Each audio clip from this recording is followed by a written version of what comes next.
¿Qué es lo que está pasando en estos momentos en Glasgow y cuáles son las principales conclusiones de esta cumbre del clima que se está desarrollando? Bueno, primero que nada, para ubicarnos, la COP26 es la reunión número 26 de la Convención del Clima, que se adoptó allá por el 92, la conferencia de las partes. Eso, ¿por qué se llama COP26? Y esta reunión es particularmente importante porque se cumplen 5 años de haberse adoptado el Acuerdo de París. El Acuerdo de París es el acuerdo que en 2015 se adoptó, que tiene yo diría, elemento fundamental al haber adoptado una meta climática precisa, números. 1,5 grados y 2 grados son los niveles cuales se aspira que el aumento de la temperatura no exceda.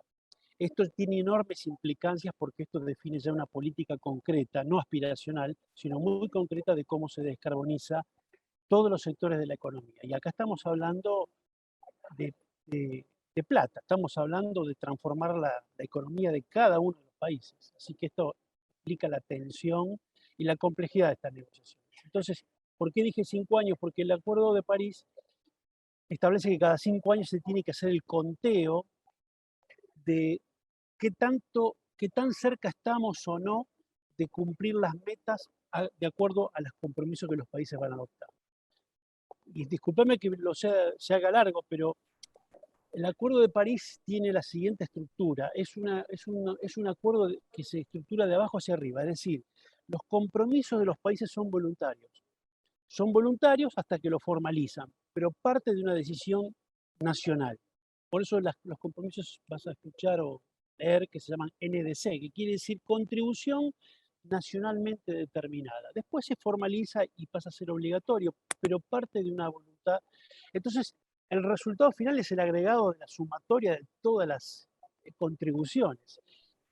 La cuenta no da, estamos lejísimos de lo que tendríamos que estar reduciendo. Así que esto es lo que se está contabilizando y por eso es tan importante esta reunión. Además de otros aspectos que uno tiene que ver con el financiamiento, la plata que hay que poner para ayudar al mundo en desarrollo. Son 100.000 millones de dólares anuales que se habían comprometido, todavía no, esa plata no está. Y lo otro es la letra chica del acuerdo. Es como que el acuerdo es una ley a la cual hay que reglamentarla.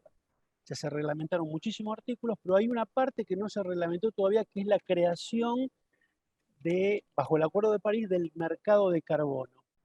Y este es un tema muy complejo que se supone que debiera salir de esta reunión. Bueno, con esto te di un pantallazo de qué hacemos acá.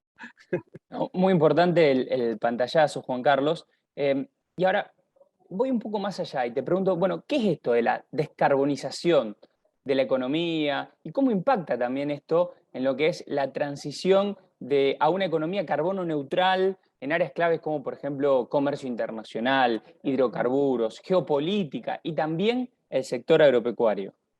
Sí, sí. Bueno, el objetivo yo dije 1,5 grados, 2 grados, esto tiene enormes implicancias. Cuando vos fijas un límite de suba de la temperatura así, determinado, esto empieza, arrastra hacia atrás, digamos. Bueno, eso te define qué cantidad de emisiones podés emitir, podés liberar a la atmósfera, y eso te va definiendo cómo vas a tener que ir restringiendo en los próximos años esas emisiones. Pensemos en las emisiones, básicamente es la más importante, de dióxido de carbono, que eso es cada vez que se quema petróleo, gas o carbón, sus derivados, estamos generando emisiones de dióxido de carbono. Ese es el gran componente. Con lo cual vos pensás que toda la economía mundial tiene como sustento energético una economía fósil. Argentina, el 85% de nuestra actividad energética viene de combustibles fósiles. Entonces, por eso se habla de transición, ya no se habla de introducir renovables, no, no, ya se habla de transitar de un modelo a otro. Un Entonces, cambio tenemos que total, un cambio radical. total, total. Eso, los números dan que eso debe ocurrir en 30 años, en algunos casos un poco más rápido. O sea, que para el 2050 debemos haber abandonado los hidrocarburos. Entonces te das una idea de que la revolución industrial, con el uso del carbón y después con el uso del petróleo, todo eso que demoró un par de siglos, desarrollarse y traernos hasta acá. Esto lo tenemos que desarmar y armar otra economía en 30 años. Nunca antes el hombre tuvo semejante desafío. Por eso muchos hablan, esto es un desafío civilizatorio. Ahora, vos ahí mencionaste algunas palabras claves. Yo te diría, este desafío tiene dos aspectos. Uno tecnológico, es decir, bueno, ¿con qué reemplazás una cosa y la otra? Yo te diría que el aspecto tecnológico es el que menos preocupa, porque las tecnologías están disponibles y más aún, hoy son competitivas. Esto es muy importante. Hoy las renovables son más baratas que los combustibles fósiles. El problema es lo político. Transitar de ese mundo basado en fósiles a uno no basado en fósiles, hay ganadores y perdedores. Pensemos dentro de la Argentina misma. ¿Qué haces con una economía como la de Neuquén? Claro, vaca muerta, ¿no? Que era, iba a ser la panacea. ¿Qué Sí, haces con todo ese sector? pero te diría más, pensá que Vaca Muerta es una Aparte. proyección, pero pensá que hoy Neuquén vive de las regalías del petróleo. Los pozos petroleros paran 2 semanas y no cobra el juez, no cobran los maestros, no cobra la policía, no cobra la estructura estatal. Es decir, paran dos campos petroleros en Comodoro Rivadavia y viene la Pueblada en Comodoro Rivadavia. O sea, son economías donde tienen una dependencia altísima. Bueno, altísima con esa actividad. Bueno, esa actividad la vamos a tener que abandonar. Hacer la transición económica, laboral, eh, este es el gran desafío. Y el gran desafío para la política. Yo creo que la política, particularmente en Argentina, está todavía mirando para otro lado y no viendo que acá hay un rol indelegable del Estado, que es este, amortiguar la transición. Es decir, los molinos eólicos vienen solos. Es decir, eh, quiero decir, esa parte es como que es la que menos me preocupa, por decirlo de manera muy sencilla. Esta otra parte, la geopolítica cambia.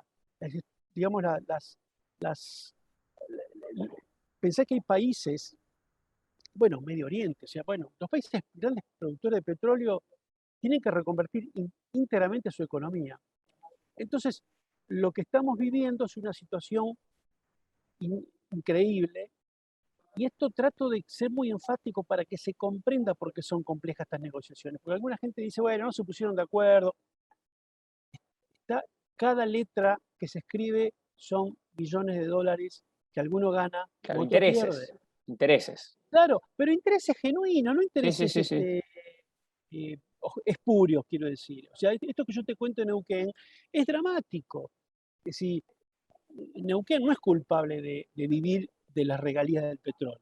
Bueno, hay que decirlo a los neuquinos, van a tener que dejar de vivir de las regalías del petróleo. ¿Qué hacemos para reconvertir eso? Digo el caso de Neuquén, pero vos pensás en claves como el caso de Ensenada, donde tenés una ciudad enorme, el conurbano, que vive de la refinería del petróleo.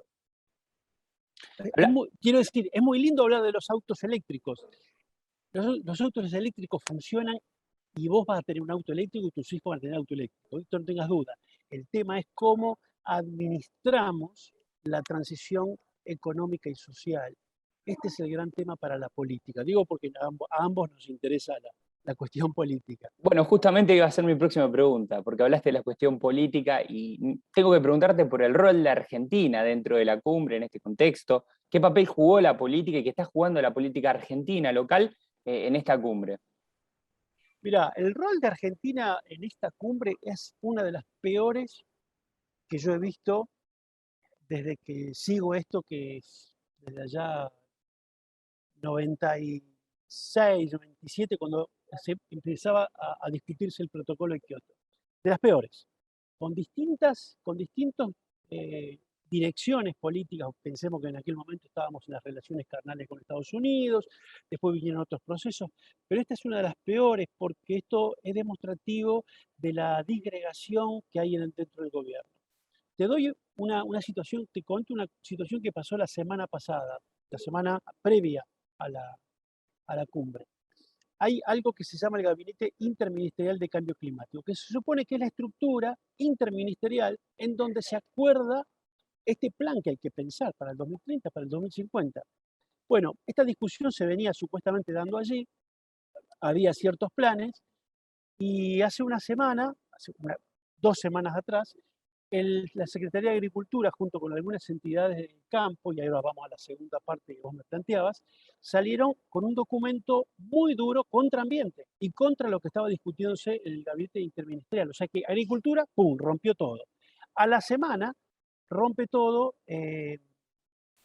Energía, presentando un documento donde se ignora completamente lo que venía trabajando el gabinete interministerial.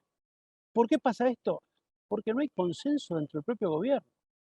Eh, entonces, se vino acá con una agenda totalmente fracturada, con funcionarios peleados entre sí, y vos pensás que además de que tenés que tener una uniformidad de gobierno, tenés que procurar que esto tenés que negociarlo, acordarlo con los sectores productivos, con el sector privado, la sociedad civil, y también con los demás partidos políticos.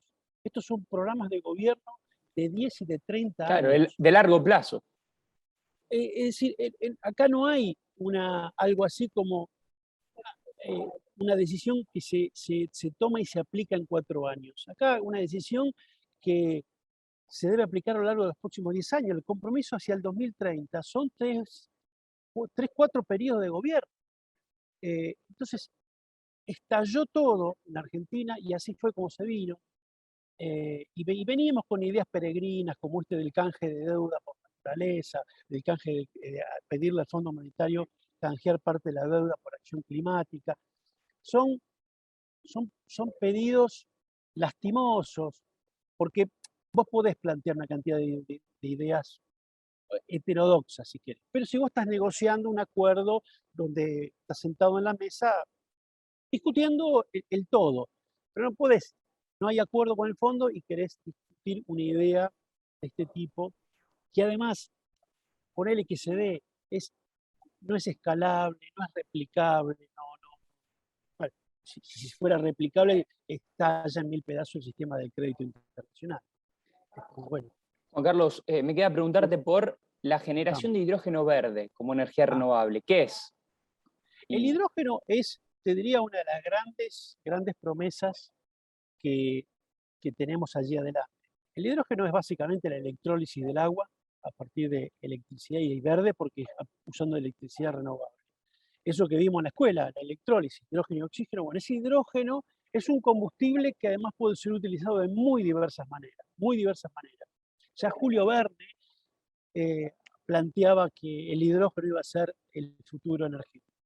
Eh, con el hidrógeno vos podés generar toda la industria, buena parte de la industria petroquímica en base a hidrógeno verde, metanol, urea, bueno, amoníaco, todo eso la industria química lo puede hacer ya no en base a combustibles fósiles y además, bueno, permite volver a producir electricidad para motorizar, bueno, vehículos, en general pensado para lo que es de altas demandas de energía como eh, transporte pesado, camiones, trenes, barcos, es decir, no tanto el automóvil eléctrico, sino más bien el cemento de mayor envergadura y mayores distancias. Esa es la idea del hidrógeno. ¿Por qué es importante para Argentina?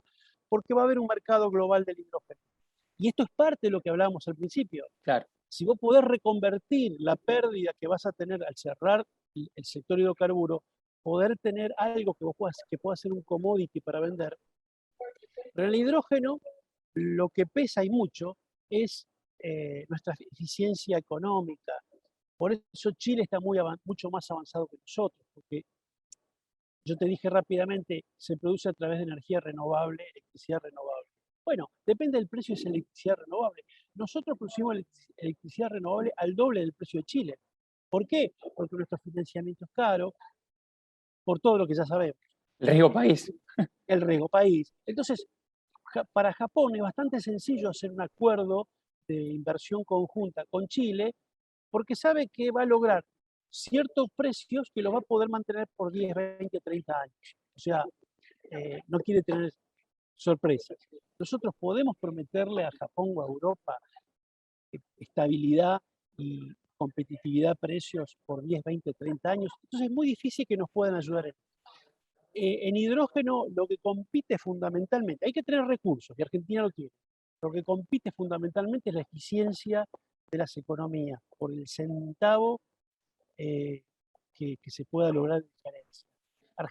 Chile, Uruguay, Brasil ya están dando pasos enormes y haciendo acuerdos con países europeos para 2030 en adelante. Nosotros no estamos en ese mapa.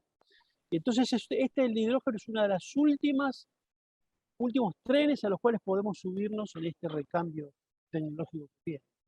Muy claro, Juan Carlos, lo que mencionás. Ahora, para cerrar, me gustaría 3 o 4 apuntes que puedas realizar vos respecto a cuáles son los desafíos internacionales como síntesis de toda esta cumbre de cara justamente al futuro. Mirá, yo creo que el proceso del Acuerdo de París es un proceso apasionante porque es un póker que no termina nunca. O sea, Argentina va a tener que estar repensando, rediseñando sus metas en los próximos años, va a tener que mejorar lo que hasta ahora ha puesto, que ya mejoró lo respecto al 2016. Y yo creo que no hay sitio de la economía, no hay sector de la economía que no va a ser, yo diría, profundamente modificado por todo esto. Pero vuelvo a decirte lo que dije al principio, creo que hoy el desafío no es tecnológico, puesto que la tecnología ha avanzado mucho. Creo que el problema que estamos teniendo son que los estados y que la opinión pública comprenda. Un último ejemplo, poner un impuesto al dióxido de carbono o quitar los subsidios a los combustibles fósiles, ambas cosas que hay que hacer sin duda, lleva innegablemente a que la energía tiene que pagar su verdadero costo. Un país que está acostumbrado a subsidiar como nosotros la energía, eso es mal visto, eso es piantavotos, eso enoja a la gente y bueno, ahí te das cuenta que toda la dirigencia, los medios de comunicación, todos tenemos que ser claros en cuál es el costo que vamos a tener que enfrentar. Yo creo que esta es, sin duda, desde el punto de vista político, es quizás el desafío más apasionante que podamos tener de cara al futuro. Yo creo que esto es el gran desafío, el gran relato del desarrollo del siglo XXI.